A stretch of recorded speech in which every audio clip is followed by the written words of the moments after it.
ہمارے علاوہ، اور جس رب سے اللہ نے اپنا تعارف کروایا سیدنا موسیٰ علیہ نبی علیہ السلام کے، اسی کا بڑا عجیب و غریب واقعہ اللہ اپنے پاک کلام میں بیان کر رہا ہے۔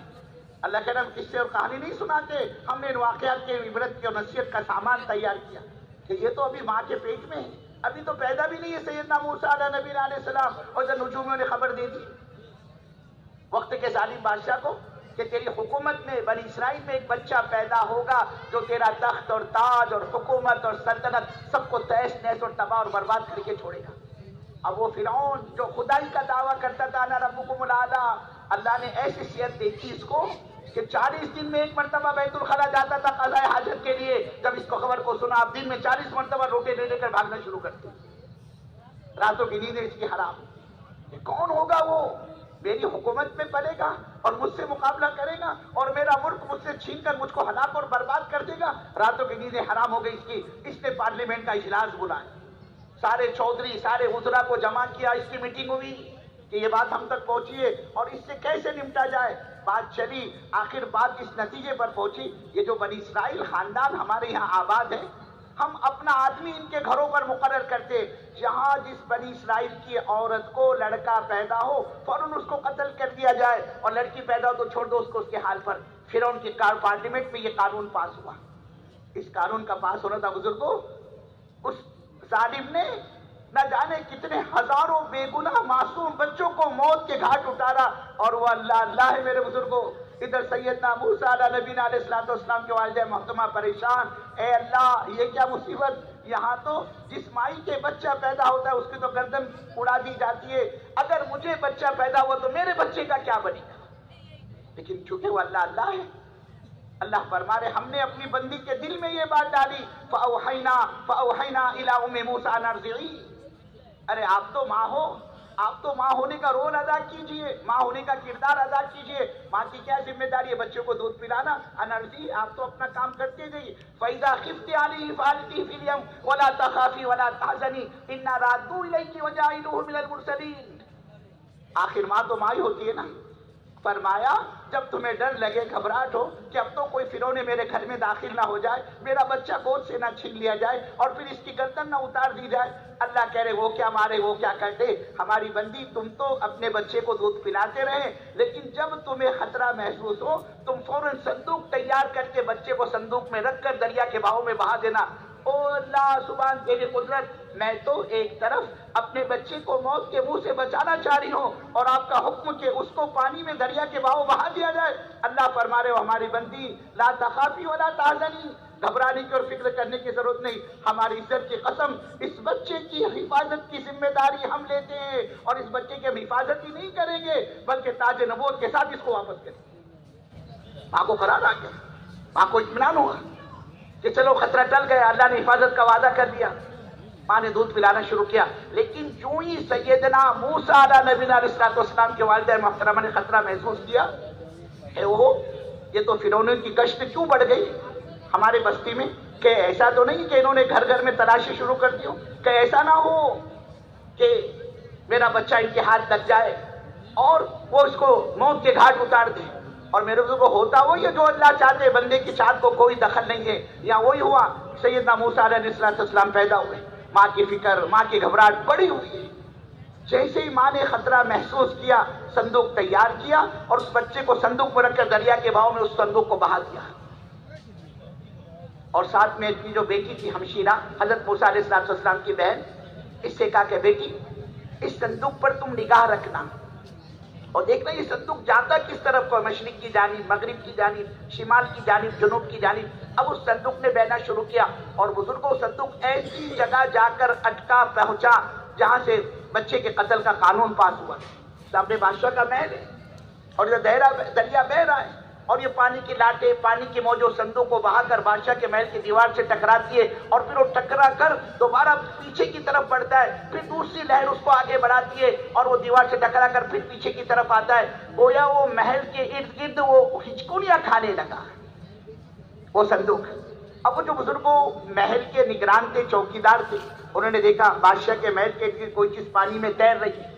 پھر کیا تھا، انہوں نے آگے بڑھ کر صندوق کو نکالا اور صندوق نکال کر سیدھا اس کو بادشاہ کی خدمت میں پیش کیا۔